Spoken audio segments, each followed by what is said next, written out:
Единая Абхазия, Единая Россия, можно считать, что мы однопартийцы.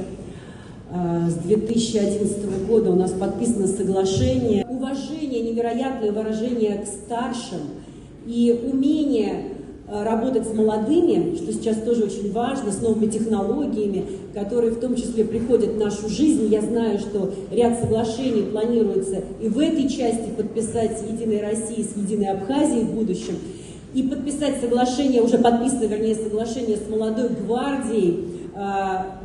Единая Абхазия подписала, это следующий этап. Я знаю, что есть определенные планы, о которых будет сегодня тоже озвучено на съезде.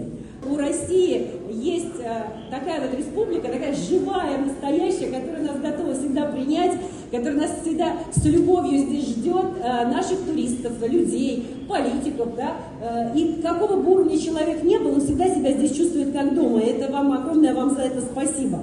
Вы знаете, еще не могу не сказать эти слова благодарности за ту поддержку, за то плечо, которое вы подставили России на СВО.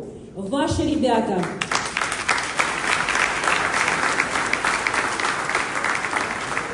Ваши ребята настоящие воины, показывающие пример преданности. За вот этот подвиг вам тоже большое спасибо, потому что, как Александр Александрович сказал про годы Великой Отечественной войны, абхазский народ всегда стоял рядом. Так и сейчас.